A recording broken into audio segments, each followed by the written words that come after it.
Shall we? Let's start. Oh my And with gosh. that awesomeness. I like to close with Something light. from some 9 Inch Nails lyrics. Which Oh, very good. Yeah. I wanna fuck you like an Like animal.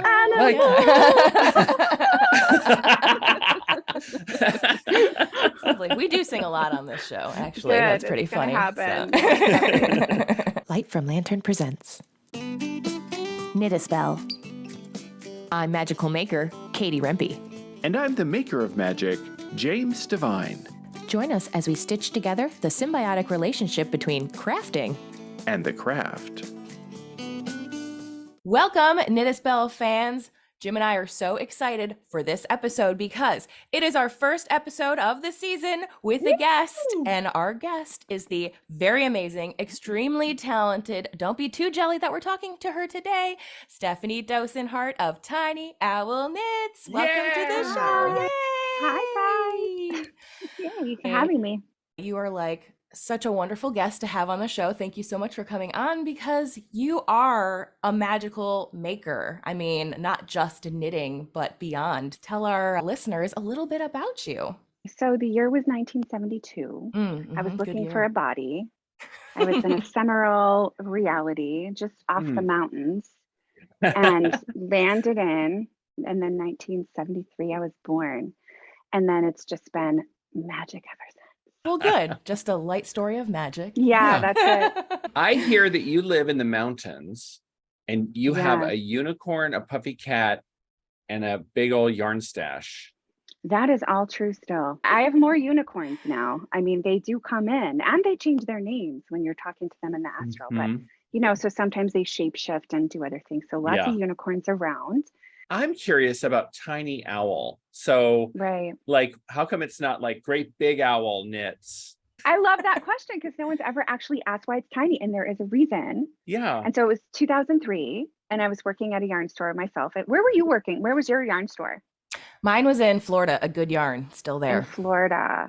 Okay, I was in Nashville, Tennessee at Angel Hair Yarn Company, which isn't there anymore. Do we need a memorial? Yes. Do we need a memorial for all the yarn stores that once were Oh, girl, that would take in memory? I'm just kidding. Keep going. Keep going. No, I mean, we were one of those $1 million stores. I mean, I was seeing 75 women a day. I was working there during the poncho craze with Martha Stewart coming out with her poncho on, and everyone was like, how do we do it? And I'd never written patterns before. I've gone off topic, but I'll get back-ish. And there was just like this need to get like poncho patterns, and I'm like grabbing, and I didn't even barely know how to knit. Like they hired me because I could crochet, and because I don't know why else, but because I personable bribed them. No, Because you're awesome. You too. So I just picked yarn off. I'm like, okay, we just need to get it going in a circle, and we need some increases, you know. And I'm doing like make ones, and you know, it's a terrible pattern, and you know, the people around were like, you have to write the pattern for that. And I'm like, I will never sit down at a desk with a pencil or how you say and write down what I did. Like that makes me feel insane. Like I will never do that. This would just harsh my jam because I just really like to kind of be rogue, and I'm kind of moving with the thing, and I'm just learning. And finally they really like nailed my fins to the floor and were like, okay, you need to write the gauge down. I was like, no. None of my patterns are ever going to have a gauge. I don't like any of that. What are you doing? And like the thing about that is it's now my absolute superpower. Like I can sit and I want to get so deep into the details of these things. And once I finally embraced that thing that I hate, like my most resisted thing, sitting down and writing down what I had done and accountability and sitting quietly and getting in my space and slowing the manic down and it's actually like something I'm so flipping good at. Like it really is my magic superpower. But I was thinking about that when I saw the questions, and I thought, you know, the things that we resist the most, that we're just, I cannot do that. It's because there's something massive to uncover. So that was my start.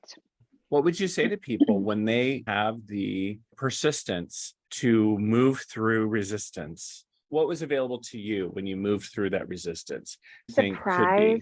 I think that the universe there's something called the Mayan wall. I don't know if you've heard of it. You get a little bit of beginner's luck. And then it's also in The Alchemist too. And then you hit this Mayan wind. And it's like, do you really want this? And this is giving me goosebumps because I've been trying to start my new thing for like 5 years and I'm absolutely in a swamp, like a larva dragonfly right now. Mm. But it's that, yes, that's it. It's that Mayan wind that says, do you really want this? And as soon as you punch through that wall, and that takes like a tiny step, I think, just a few little baby steps, the universe is there to provide a boat, to provide the right, navigation tools. And all of a sudden it's there to all propel you into unimaginable realities just from your own bravery. So I'm really giving myself a lesson right now because Wow. I'm so stuck, and that helps me know, like, just punching through that little veil, and then the universe is like, all right, game on, and Yep. then forget about it, and then it just all goes You're, from there. I think you're speaking Mhm. to so many people. You're speaking to me with my resistance in writing my Yeah, book. I think you're speaking to a same. lot of people that are Definitely. listening. Who's not in resistance about something? Right.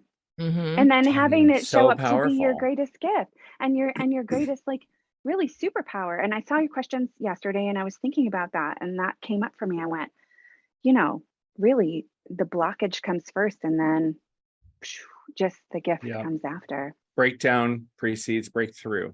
Mm-hmm. 100%. Oh, yeah. Everyone's got to have that tower moment before you can move on to better things, right? Yeah, you have to Yeah. disassemble before you can build. Like the butterfly Yeah. in the cocoon is just like Has to soup. Goop. break down into goo. But also there's divine Well, timing as well.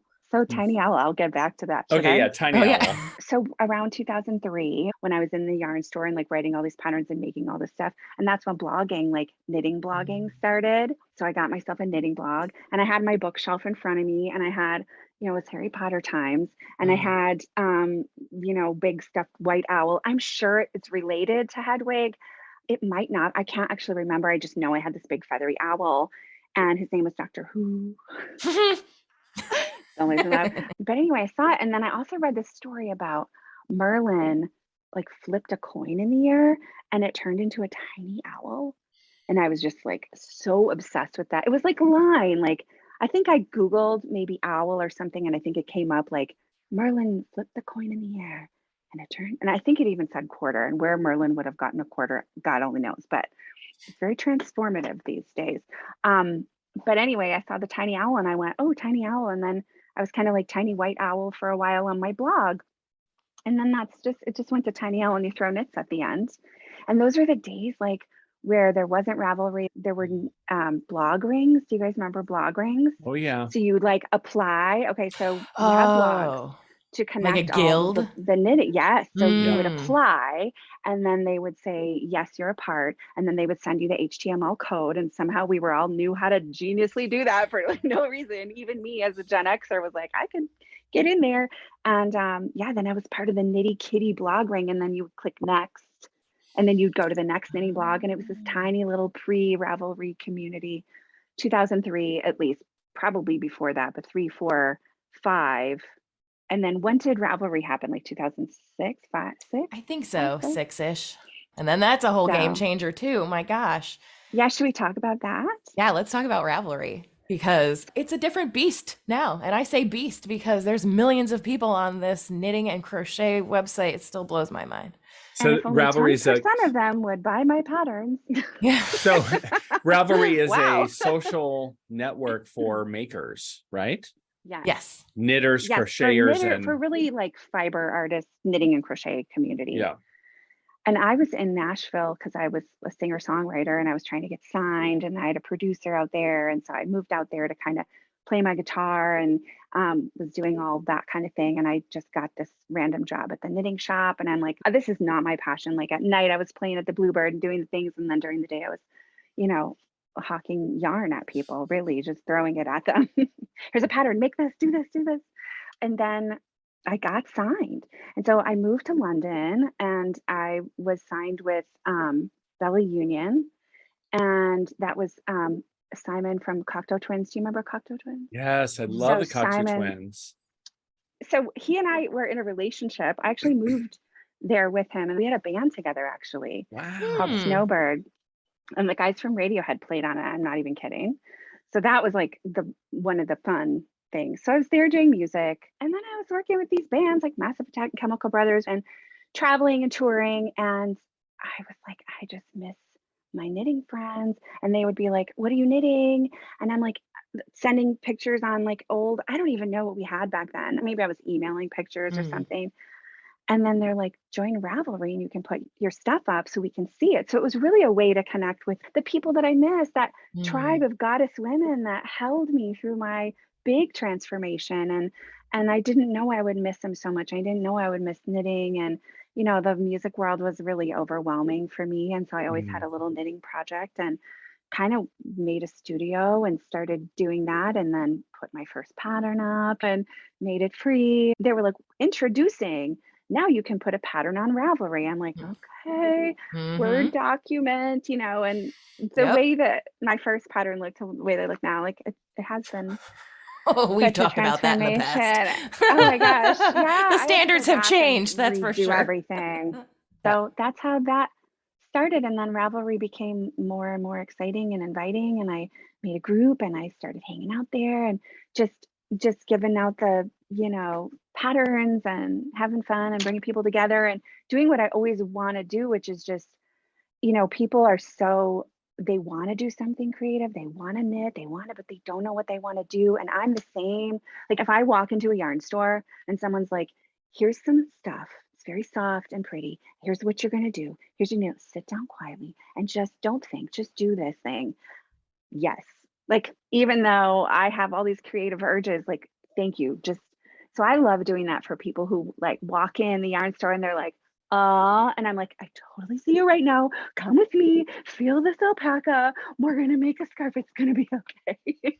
Oh, So totally. I that's could see been my that. Yeah, passion. that's awesome.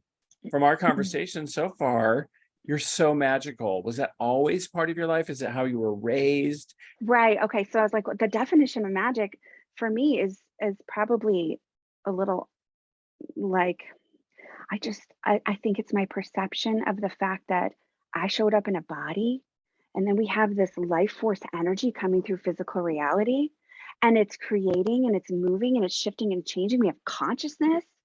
We get the air from the tree. Like, I'm sorry, this place is a effing trip. Are you kidding? I'm hungry. Oh, reach up and grab an apple. Okay. You know, it's insanity. So to me, my perception of this entire place is like a toddler where I'm like, oh, all the time. I cannot fathom. I mean, can you fathom the internet? Can you fathom fire? Can you fathom the gems that come out of the ground? Can you fathom love? Can you fathom childbirth? Can you fathom all of it? So to me, that's all magic. And that's where you get in the trouble of like, what is magic? And it's science, it's magic. Science is just magic we've all sort of agreed on for now. Mm. The deeper that we can see with our eyes is when we incorporate that into known reality, because we have to see it with these little fuckers that can only see 1% of reality anyway. We're literally missing an entire radio dial of experience. So my obsession with the unseen world, and I call it pre-science, so I like to call it science, because, and that doesn't make any sense at all because I don't know where I got that. But you know, it's not science yet, but it is the unseen realms that can't be observed yet. And maybe manipulating that, but also just energizing that, working with that, channeling what's going on here on planet Earth and seeing how you can use and work with and be taught by and be in this flow with these liminal unseen realms. So magic from day one, I just define everything as magic because to me, even the word magic, it's just excitement. It's Yeah. excitement. It's visceral. It's intangible, and it's some sort of crafting, but it's also some sort of wonder. I could talk about magic and what I think about the idea of magic for way too long. And But has that so, always been your yes, I perception? think so. Yes, because I was talking with the little people, and when I define magic, it really is sort of what is yet known, but what is known. So have I been doing that and talking to the other realms and things like that, and also working with them and in communion and and receiving help and guidance from that from the beginning. I can't remember a time when I wasn't Mm. doing that. And then, you know, you get into all the other kind of fun little things that you can do, which for me are symbolic and aesthetic and fun. And I love the toys and I love the tricks and and I love all the magical looking things, and I just wanted to, I'm here to experience this physical reality. And so yeah, all of it. So if you want to talk about like tarot, like getting into like tarot cards or palm readers or palm reading or all that kind of stuff, and maybe that was, yeah, early 90s, I guess. So Mm. yeah, a long time and so fun. And I'm up for all of it. Even your designs have many magical elements within them. I mean, other than like, wizarding influences because of the Right. popular culture and all of that, but like you literally have like a felted set of runes I do. for people Yeah. to make. How were Yeah. patterns like that accepted by people? Did you ever have like issues, or were they all always pretty excited, or did nobody ever even care? I think because we're in a polarity experiment, there's always going to be people that have issues with things. And But of course. I really didn't encounter that. Doing magic, I mean, I got some stuff like, are you a witch? And if you're a witch, I'll never buy your patterns again. And I'm like, and I'm like, what do Okay. you want me to be? Because whatever it helps for you to think I am, then I'll be that. And that's okay too. I love that we're here experiencing polarity so that we can see what we don't like about the division within ourselves and then come to peace within the division in ourselves and know that we're all of these opinions in one, and then release it up into oneness, in a Mm. oneness that is fractalized, and that's okay. Well, should we take a break and then talk about our other fun topics? Sure. What do you think? Yes. Yes, let's do Okay, Sure. Katie, I got this email about a knit with color magic workshop. That's right. I now offer a brand new workshop on my website, 100% self-paced, all about learning how to knit using color magic. Because you already knit using colors, but why not be a little bit more aware of how they make you react, how you could use them to help other people express different emotions and feelings, and more importantly, the ability to be more aware of how colors affect you and how you can use them to help make your knitting projects even more impactful. Even me, colorblind Jim. And I'm in there in the comments. That's right. Jim has taken the course, and Jim has helped me actually with feedback in the bonus color blindness section. So why don't you go ahead and learn more by visiting lightfromlantern.com. And if you have any questions, you can always just drop me an email at hello@lightfromlantern.com. Hope to see you there. Hey, Jim, I feel like you've been doing a lot of readings lately. This is the time of year when people get their palm read, especially this autumn time. It seems like it's that time of year when, time for my annual palm reading, time for me to understand what's going on with me. Divination really picks up. So kids are back in school. Everyone wants their palm read. So time to book a reading. And the second half of the year strong with a reading from Jim. Where do they go to find more information? It's funny. You would go to my website, Oh. The Divine Hand. I know, amazing. thedivinehand.com. And right there on the front page is book a reading. So I hope you take this opportunity and check it out for yourself.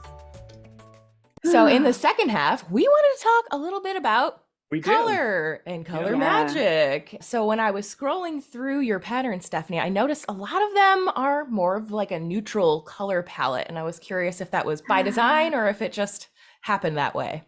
I'm in trouble. You know, I've given this a bit of thought since we brought this up.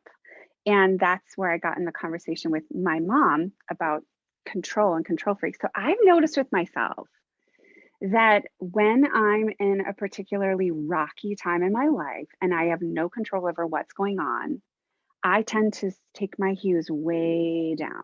And this is something I really just thought of yesterday and kind of started thinking about. Is the lack of color really is that really safety? And then I go through my times where I start coming out. I'm like, I've gone from a cocoon, I'm starting to get those wings. There may be bright blue, maybe there's a splash of pink. And I go insane. I'm wearing bells. I've got hot pink head to toe. I want, brightly colored everything all over the place when I'm feeling really safe and I'm feeling really loved and I'm feeling really in control of my life, not in control of others. Control freaks do not mean controlling others, it means controlling your own environment. And so I've begun to sort of look at it like that and look at the times where I've been in fear. Just in my life in general, I find more calming, neutral colors to be soothing. for me. And then when I'm getting up and I'm getting out and I'm just kind of going to that place, like it is an explosion of color. So I wonder if they're connected. I think that would be interesting to look at our own lives and see. For me, it is. And so like a lot of people when they're knitting, they want all these different color bags and they want everything to be like a little bit different, all totally crazy. These are my knitting bags. Oh, Yes. it is They a are all beige. manila. Yeah. And they are a beige wonderland. But what's inside isn't always, but this keeps me calm. It's not gonna get into my brain too much. But then like look at what I'm wearing. So, I you know, see. there's that sort I of don't think you're a dichotomy. And control freak. I think you're just really organized. Well, there's I am very something organized, but when there's I something. when I look at your background and even that room behind you, it is so meditative. It is really lovely. Like when I think Thank you. about walking in or sitting with you and having, like right now, it's just, gosh, there is a sense of being able to have a foundation from which to express oneself. And one of the reasons to have a really gorgeous neutral palette behind you is so that you can wear super colorful bracelets, so that you can wear hot pink bells, and that you can contrast against that. And I wonder if there is more flexibility by having a solid foundation so that you can do that from that place. I love Looking that. at your background, there's something really beautiful about being able to come back and say, I don't need to live in cacophony. I can come back and be the cacophony or be silent. I think that means studios are typically white, right? I mean, in the old days, you'd have a studio, you just paint the whole That's entire true. thing white. You don't want Yep. furniture in there except that like sexy red couch. And, you know, everything's white so that you can do the expression and the color. So I think that's definitely a piece of it, is having like a blank canvas so that I can think and create the color within. So earlier you said something really cool. You said, this is a little gem. And if you love this gem, you need to subscribe to our YouTube, because even if you don't watch all the time, just subscribe and then you can just be a subscriber, because it really helps us. So Stephanie, you said something earlier that was kind of like a little comment and I made note of it and I'm going to circle back.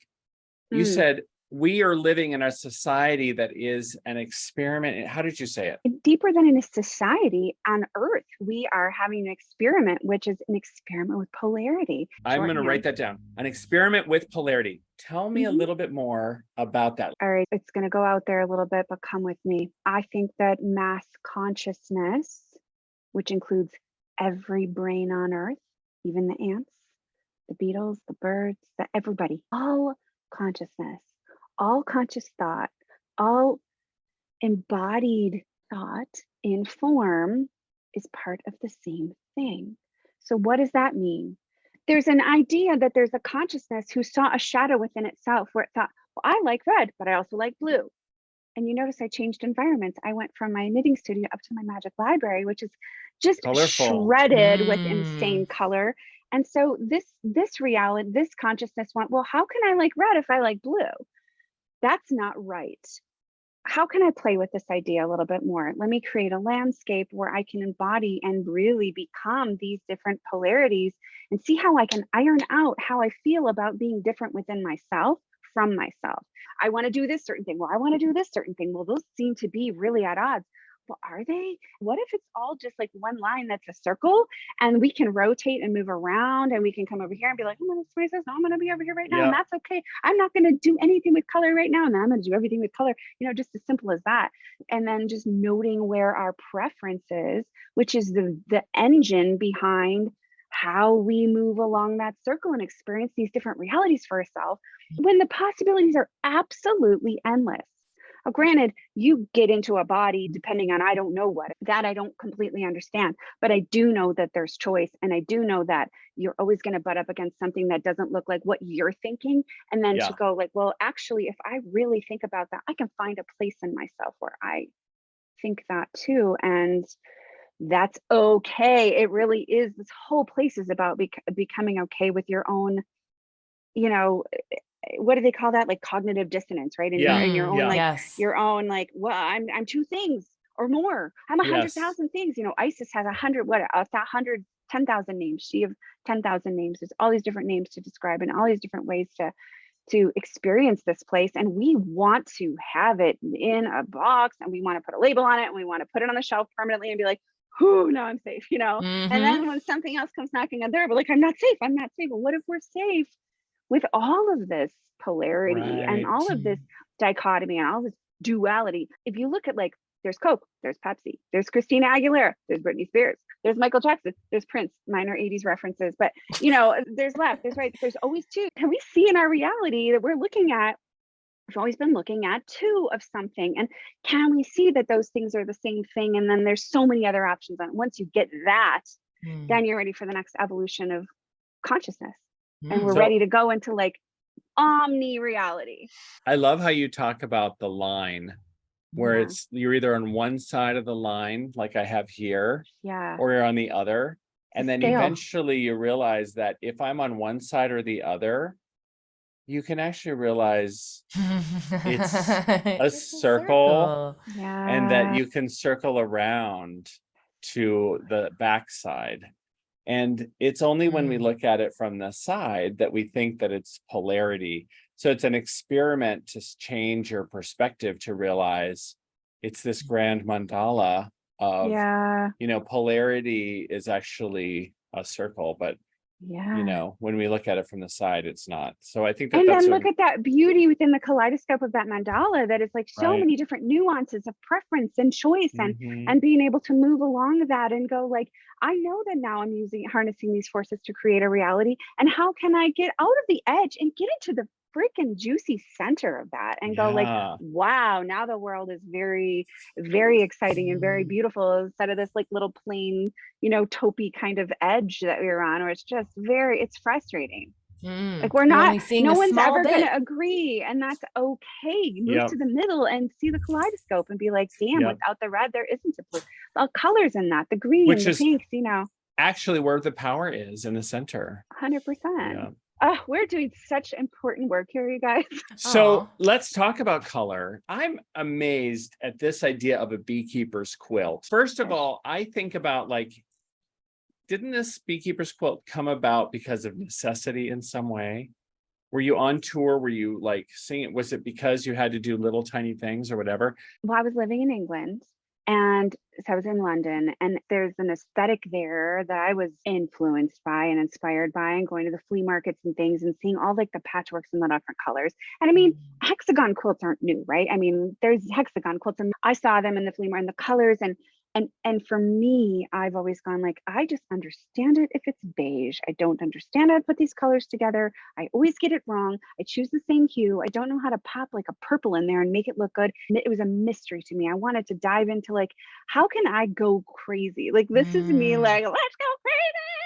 This is me like rocking out and being as insane as I can and knitting a colorful quilt. But going from these really subdued hues to trying to say, how can I put a yellow next to a green and a purple and an orange and a pink, and have those come together and have it be okay, and have it be okay with myself. So it really was one of those push throughs in general. But I'm always very inspired when someone like can take like 6 colors and then you're like, I would never have picked a single one of those out. I hate them all, but together I am like in my ecstasy looking at them, and I don't get that. That's not one of my natural skills. Maybe there's a secret hack somewhere, color wheel, K Facet. I certainly would look at his things and go like, I can't. I only understand it if it's like, it's all pink or it's some. So anyway, that was my breaking out. And my whole thing was I wanted to knit one, because anything I see, I want to knit. I have to alchemize the yarn into that thing. Like I want to take what I see and put it in the thing. So I'm like, I gotta knit it. But as many people know, if you knit stockinette stitch, it curls up into a little ball. And then you have to line the whole thing. And I was like, I am not knitting a 9x9 stockinette stitch thing. And then it just kind of occurred to me to line each one individually. And I thought, no one will ever, ever, ever, ever, A, see this, B, do this, C, think I'm sane. But I did a dance around my kitchen. When I came up with it for myself, I really did do that, like, oh my God, you know, like that, like, I've never seen, no one's ever done this. Like, Mm. and trying to explain it to, I was with Simon at the time, and I was like, and he's like, great, and I'm like, but Okay. I'm gonna line each individual piece, and I'm gonna stuff it with things, and everyone that I knew at the time, I kind of brought it to like the knitting group in London. I'm like, look, and they're like, you're kidding, because I had like 6 of them. And I'm like, you Mhm. can't make a whole blanket. They're like, how much time does each one take? And back then it was taking like, I think I got it down to like under 20 minutes. But back then it was like, took An 30 hour. minutes for people. And they're like, nobody was buying it. They all laughed. They literally laughed at me. And then I was like, then, Oh, now it's a personal which is mission. what I need. Your rebel spirit it, is, I love that you're inspired by being a rebel. This is Mhm. what we all need. Yeah. When someone tells me like, that's dumb. But there's a lot of times where I can be swayed by that and be like, you're right, it is dumb. But this was something where I'm like, Nah. you don't even get, like, I will, they're like, you're never going to do that. I'm like, you want me? I'm going to destroy all of you. It will take me 5 years and I will pull off this piece of hair out of my head, but I will do it. And so I did it. And it was growing and growing. And then, of course, people will come around, they're like, Mhm. what are you doing? I'm like, size 4 needles. And they're like, and I'm like, scrap sock yarn. And they're like, and Mhm. the whole time I'm going like, Suddenly you're interested, aren't you? it's looking cool, huh? And back in those days, mini skeins weren't around. Mini skeins came about sort of after I did that, and then someone else did. A couple of us, I think, came up with PC projects at the same time, or people were taking stuff and winding it into mini skeins in my group and sharing it with others. Some people were saying like mini skeins for the Beekeeper's quilt or thing, and I'm not taking full credit for mini skeins, but it was in the vein of like that time when that started happening. Certainly didn't hurt. Yep. Breaking apart their yarn so that because they're like, how did you do that? And I'm like, I bought 7,000 skeins of koigu, and you know what I mean? Like, I did it. I didn't worry about the money. I just was like doing it, and I would pull all these neutrals out, and I'm like, nope, put it back, get something crazy. And I made myself like pull out crazy colors, and then and it was really totally out of my element to do something that colorful and bright. And I think it's okay. I've seen people's that are great. The colors that they do and the way that they do it, people have blown me away. I only was able to kind of break out of my comfort zone and put some colors together that I didn't know if they went together, and it was fine enough. But people have taken that with their genius ability to mix color and really amazed me. Looking at the pictures, all you need to do is Google Beekeeper's quilt and then look at images, and it's so cool. And if you're on Ravelry, there's like 10,000 million finished projects for you to look at, and do you know, I was absolutely going to make it free, inspiring. Because I said I was going to make it free because no one was interested around me really. People thought I was crazy, and it took me a good year to make it. Mine's not that big, and then that's all I was doing because I did like the idea of, oh, it's a portable thing and it's squishy, and then I put it down, and I'm like, actually, I can't think right now. I just need to do something with my hands. It's a lot of like anxiety, kind of, I'm just going to do something small. I don't have to think, vibe with it, which is what I think kept me going, and the excitement about, I was excited to have it really. So I was like, I'm just going to make it free. No one's ever going to do this. No one's ever going to even look at this. And I put it out, and I mean that. I had that hat with the antlers sort of go semi-viral at one point, a couple years prior to that. This thing just hit, and all of a sudden the sales were coming in, and it was just like ding, ding, ding, and I'm going like, oh my God, they're buying it. And then there was a mistake in it. I thought I was being clever. Like, this is one of my most embarrassing moments. After I found this out, I think I drank like 6 beers and fell on the floor. I made I'm gonna like end it all like vlog. I went nuts over not being perfect, but I had decided that on the other end of the sock, I wanted something tidier than a knit two together. So I tried to invent something. So I was like, what you're gonna do is and I made it up. It's like my invention. It's like a K toggle tube, BA34 or whatever I called it. And it was like, you slide things over, then you go in, then, and I made this super complicated thing that made a really tight K2 tog. And it was out, the pattern's going nuts. And all of a sudden there's like a thread that pops up, which is like, isn't this really just like a K2 tog through the back or whatever. I don't No. remember what it was, but it was like I had made up this big stitch. I thought it was the coolest thing ever. And it was already a thing. And I made it super complicated. And I'd sold how many patterns with this dumb thing in there. And I literally, I like went straight to ground zero. You would think that something really, really, really horrible had happened to me, but I was so embarrassed. That's just a little secret little thing that happened. And then I'm like, oops, silly me. I guess it is. Like, I guess I didn't invent some stitches, just a K2 tog through the back to make a tighter K2 tog, or I don't even remember what it ended up being. So then I just changed it to K2 tog. I'm like, oh, I was trying to be way too clever.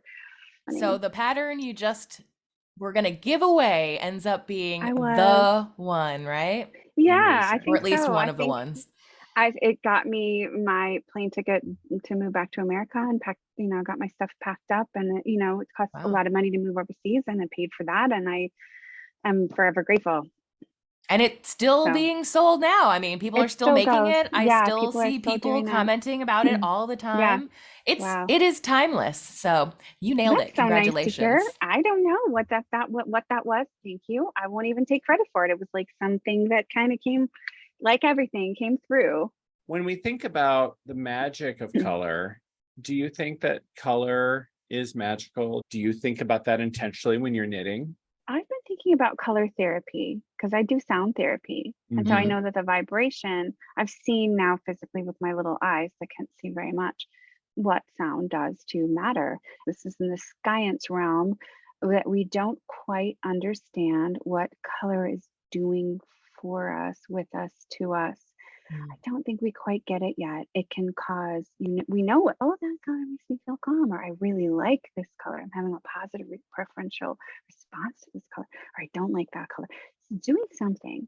It's getting in there. It's doing something. And I've seen these mats where they're like, lay on a red light. And, normally you're like, okay, lay on a red light. Oh, I'm sure that's going to work. But like, okay, let's go into it. What about it? What does it do? What does it do to the unseen particles? I mean, we know we've gotten down to an atom. We never thought there was even that. And I've had downloads from some of the guides, things that I work with, where they're showing me there's particles that haven't been seen yet that are actually very deeply involved with attraction, the law of attraction, that there's going to be a time when we can see that, and we're going to understand the mechanics of how our broadcast system finds alignments. And we haven't seen it yet. This is where I call science. This is the download. This is working with the unseen, but I don't count it out. I definitely think we can take it for granted because we're like, well, that's red, that's blue. And of course we can't, because of color perception. And then how they make us feel individually and what it's doing. What's the frequency? There's a frequency. Everything is light and sound, right? And it's all frequency. So if that's aligning with the body that's made of energy, and we know that is science. If it's aligning with this, I guess, quantum expression of cells that's come into form, I mean, it wouldn't hurt to really play around with that and to maybe trust the unknown in that. And it's always about trusting the unknown with how these things are making you feel, and trusting your gut around, I want to knit with that color right now. I don't know why. Hey, maybe there's a really big reason that you don't understand what that's doing to your body. Maybe it's healing a certain frequency that you need, that your ocular receptors, is that a word, need to see that. I think we have to trust that. We all go through different times where we're wearing different colors. Right. So it makes as much sense that you would be knitting with them. I remember when I worked in the yarn store, all the time, folks would come in and say like, oh, does this color look good on me? What do you think? And I would just push it up against their shirt and be like, yeah, it looks good. You're literally wearing it right now. So you like it. You like this color. It's your medicine. It's your current medicine. You're taking this medicine at home. You're wondering why everything will start suddenly like turning into a certain hue. And it's because something instinctively, we prefer it, which possibly means we need it. Yeah, it's fascinating to me how much I love the color purple, even though it's a color that's very hard for me to see. And being colorblind, the color purple tends to be elusive. It can look very much like navy blue, and often I have to ask if something is purple, and yet it's a color that I very much favor. And there's just something about its vibration, even though it's hard for me to perceive, I somehow can feel it. Suppose that I could let go of asking and just go with the colors that I enjoy, regardless of what they are. And probably I'm just going to start doing that more. It's also interesting how I can shift the colors. And Katie has started to do that. So I introduced Katie to this idea. I see pink, like bubblegum pink is also, especially if it's a lighter bubblegum pink, can look the same color as gray. So because of that, I've decided that sidewalks are the color of pink, and the sky, light blue, can be the same color as lilac. And so I've made the sky lilac and the sidewalks pink. You know, like the yarn color trick where you take a picture of the colors and then put it in black and white, see how much they really contrast. Very similar. So you can just kind of flip your brain into tricking it a little bit. That's amazing. I love that. It made me think of like, well, there's that one, like controlling your reality and painting it in a certain way that you're experiencing it. And that also made me think of like, what if there's so much more to color? And I think that's what we're talking about than what your eyes can perceive. And could there be an experiment with someone who doesn't have sight, feel something different from a color? You know, I'd love to see someone experiment. Like, do you feel that? Can you feel the difference between what this frequency of expression, how it's working with the light? Can you see that? Can you see that in a different way? And what the is vibration? Yeah. Can you go like and put their hand on it? You know, like I can feel that color. Can colors be felt? I believe you can. We're going with it. I've been into there's a couple of people out there, and I know there's like more people doing it. It's learn how to see blindfolded. So it's teaching yourself to not use your ocular eyes to take in information to feed your brain, but instead to close your eyes, use blindfold, and use your consciousness to see it and let that relay back in. But you know, that's like people are seeing with their fingers. Diligence. Yes. They're going like they're putting their eyes down into their finger and things like that. And I look at like, I always think about remote the viewing. unseen realms. Yes. Same thing. And I know I read something by, I don't know, Melchizedek. I don't know who it was, but he was working with someone who she was working with NASA. She was blind and she was telling them what things were happening with the satellite or something. Can you tell us when? She's like, oh yeah, this is going on with the satellite. Like she could just see that because she didn't need her eyes. Yeah. But I love my little analogy that I came up with years ago that I love to think about, which is that like, here's your radio dial. It's, you know, sitting in your old school car, whatever it is. And if you think about an old school dial and you're on this one and you're listening to like, you know, Guns N' Roses, I'm showing my age. And then you move over and it's like whatever, like the classical station and pop hits or whatever. And they're right next to each other, but there's something and they're invisible. You can't see them. And if you don't have that receptor turned on, how do you know that you're being bombarded with all of this frequency that's undetectable? Your ears can't even hear it. And yet if you have an instrument that can pick up these waves of information and people talking, people laughing, people in different countries having conversation. I mean, never mind the internet, but in old school terms, it is simply, you know, tuning your mechanism for me to become a radio dial to go like, I'm in this frequency now. What happens if I go to my neighbor? What happens if I move this up a little? What happens if I change my instrument to perceive these things in a different way and to hear something I didn't know was there, to hear color, to smell color, like you're saying? What if that's just a tweak of this dial, but you need to become an instrument that's willing and able and perceives the possibility of how can I shift myself to experience these other realities? Could I shift myself to literally see a pink road until you go there? You know, how do you know? Oh, it's so and there are actually some people that do have an ability, the opposite of colorblindness. They have the ability to see into the ultraviolet and they can see an extra color. And so insects can see that. And it's like the other side of like, they can see into light that could be visible if we were to perceive it. So this is visible. It's just not visible with our eyes. It is visible light if we make instruments that can see it. And this is where I think about when you say future science, one day there may be a way to measure psychic phenomena. We just don't have an instrument yet. Of course. You know, I think it's such a cool thing that you That's why I say call it that. science, but I like that you said science. Because what is future science, which is Future really just science. science. Because science is really just it's that slow rolling ball that everybody has to get on board. It has to go slow enough for the slowest member to get on board. And even that changes because then it continues rolling and then things fall off the end as we absorb more and more information. And then people have such a, dichotomous, I guess, relationship with what is magic. Well, what is magic is just, it's still law. It's just unknown law. It's unseen yet law. Exactly. Yet unseen yet. So science, I like that, future science. I'm in that business.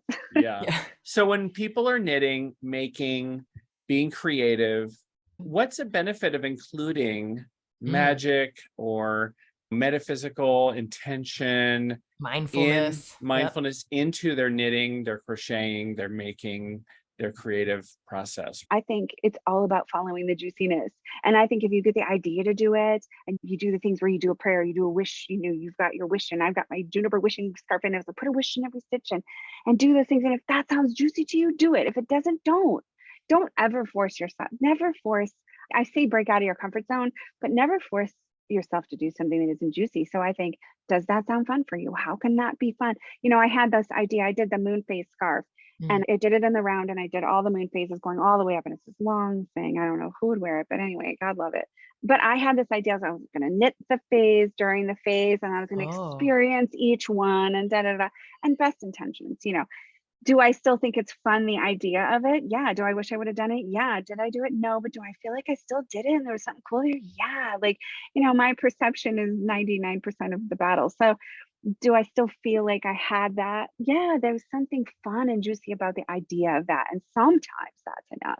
I agree. Try it. Try it if it finds interest to you. And don't try it if you're not. And then don't be hard on yourself. As we know, even if you say you're not going to do a thing, life may find a way of coming back and hitting you with that later. So never going to write patterns, she said. And look what happened. Coming back to what we were talking about before is the beauty of the breakthrough. Like, there is something about this isn't fun after 5 minutes.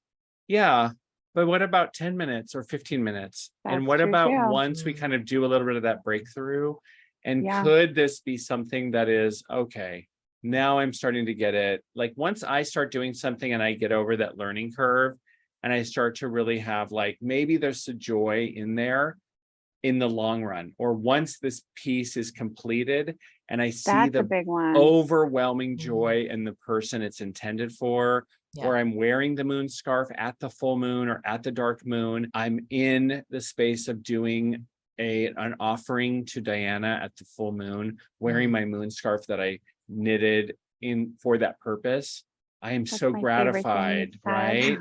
I'm so gratified. Play with Diana. Yeah, Diana's one of my mommies. Yeah, I'm so gratified that I did this, and this is my offering. I offered every moment of that arduous process that I sort of love-hated in making it. Now that's part of my offering to that great goddess, right?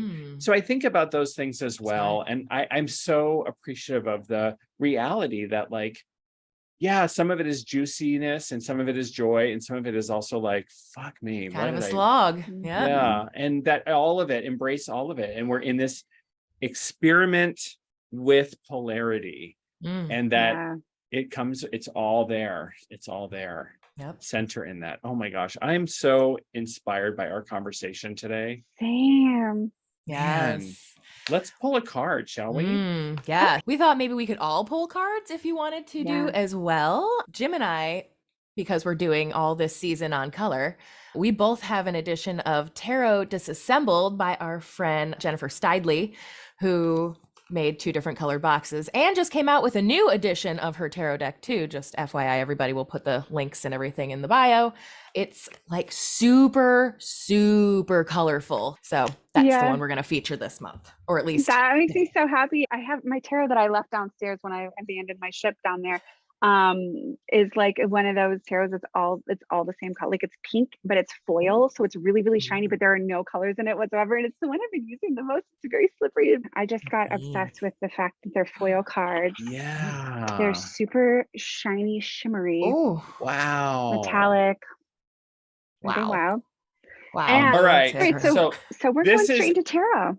today is September 13th, 2023. This is the day we're airing this.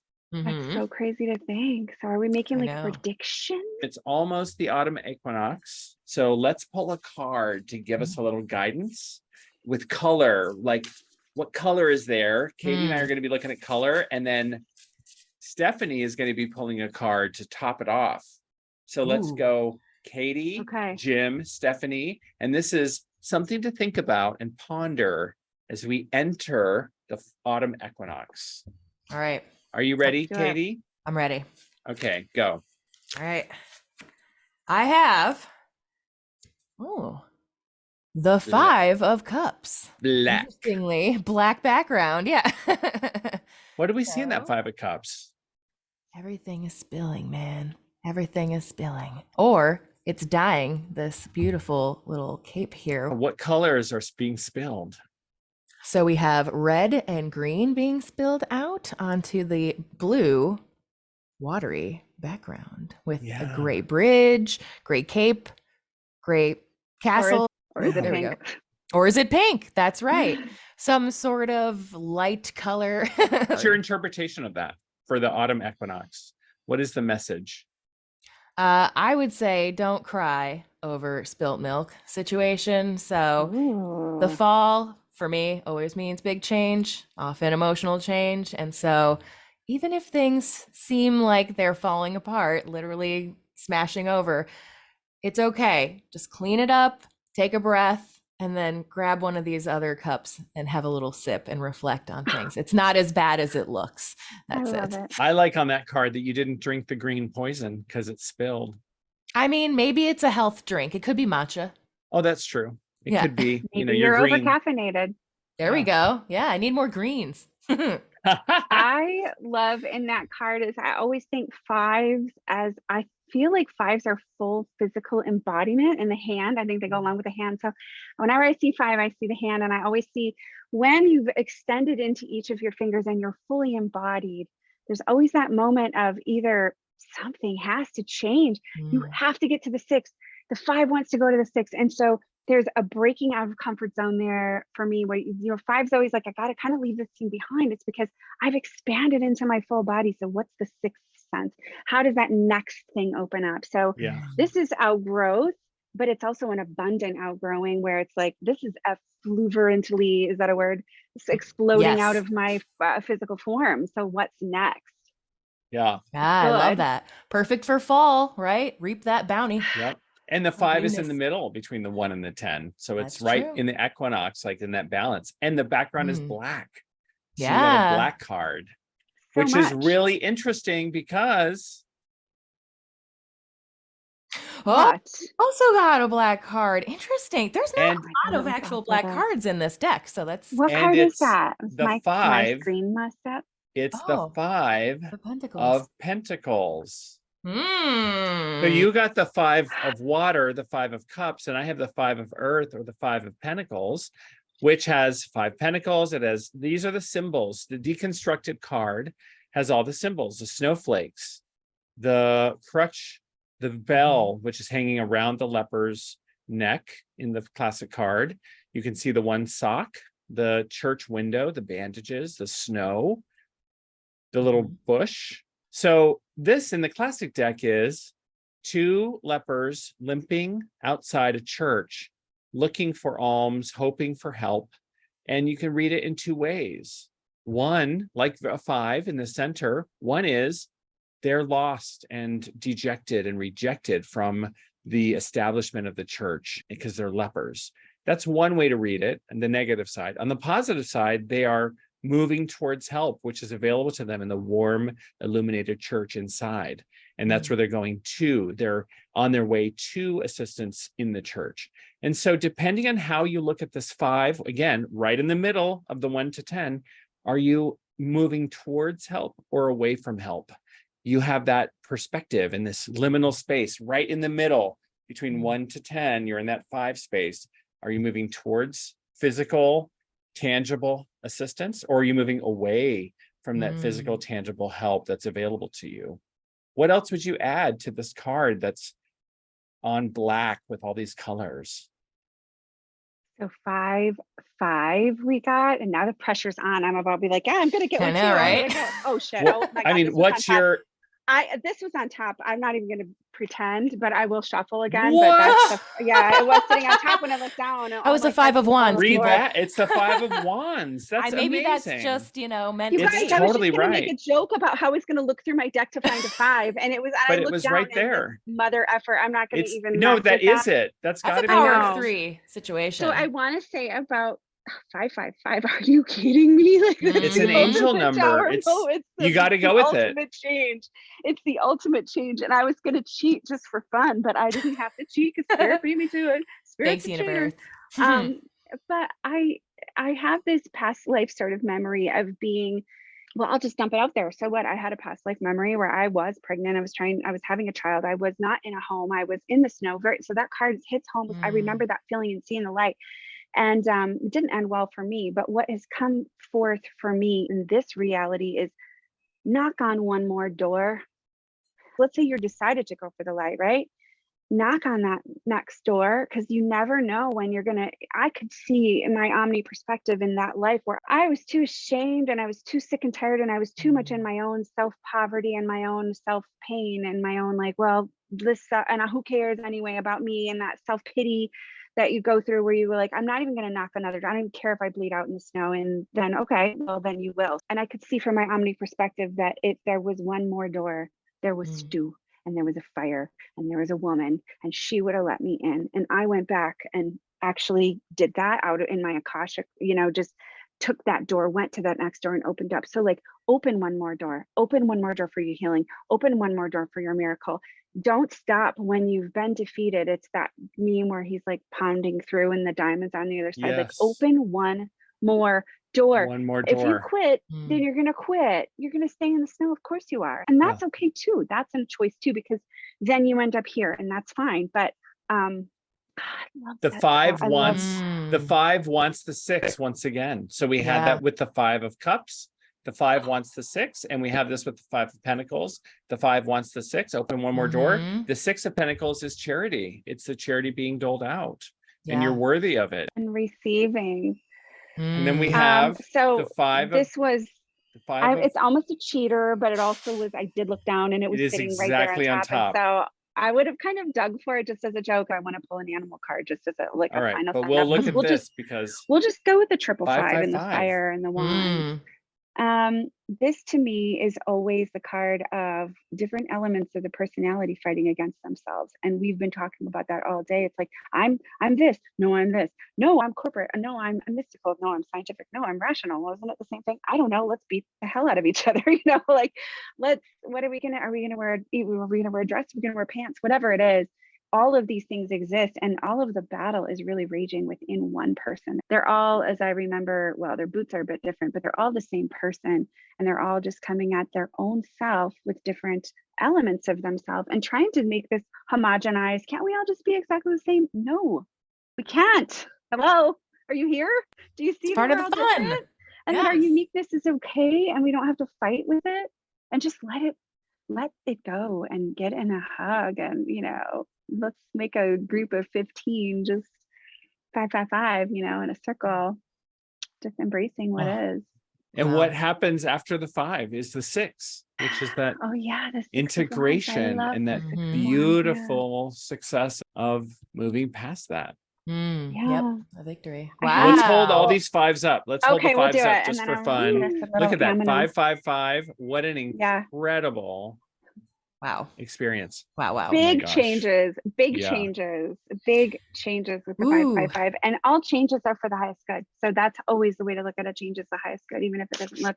I really wanted to pull a little animal, and this morning I did actually pull the owl, and then I thought, well, that's funny. Let's see who a little guide could be for us for this little triple 5. Even though mine was real, even though it wasn't. It was real.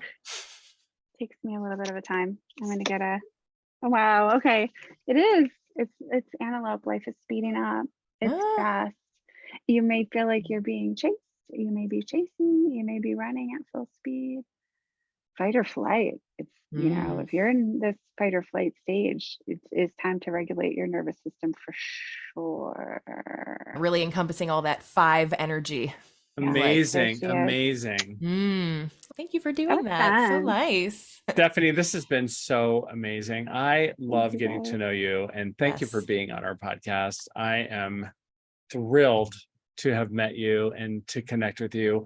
I have been so moved by this conversation, and I think all of our listeners are going to love this. I can't Yes. wait to have you on again. Thank you guys Yay. so much. This was a blast. I loved it. Aw. Yay. So Well, before we let everyone yes. go, where can people find you? I mean, I know you're kind of like transitioning to a new Right. stage, but like if someone was like, I gotta look at this Beekeeper's quilt, I gotta cast one on, where can people find So- out more about you and what's new coming up? Tiny Owl Knits, and it's tinyowlknits.com, and then Tiny Owl Knits on the Instagrams. And then the new thing that I'm doing, which is more into this sort of divination and messages and sound healing. I play the bowls and do light language transmissions for like transferring codes and things like that. And that is Life This Magical. So at Life This Magical. That's my Instagram, and I think I have the website, and I just got the email, and it's happening. We're just percolating. Ooh, very exciting. We'll make sure to Yes. link everything in the show notes for people to make it easy to find. Thank you so much was for so coming. This has been fun. such a joy. You guys too. So happy knitting, happy magic. Thank you, Stephanie. All right, everybody. Until we meet again next week, Jim, thanks for everything, and I will see you then. All right, Katie. See you then. Bye, everybody. Thanks for listening. If you enjoyed the show, consider sharing it with a friend, leaving a review on iTunes and Spotify, or following Knit a Spell on Instagram. You can also subscribe to the Light from Lantern YouTube channel to enjoy full episodes of Knit a Spell and see our happy faces. You can also learn more about readings, classes, and events going on with your favorite maker of magic, James Devine, by visiting thedivinehand.com and subscribing to his newsletter. Then follow Jim's fun and interactive Instagram account at DivineHandJim. Keep up with Katie, the magical maker, by subscribing to her newsletter at lightfromlantern.com. You'll receive a free knitting pattern as a thank you gift. Then follow Katie on Instagram at lightfromlantern for even more magical making tips. See you next week.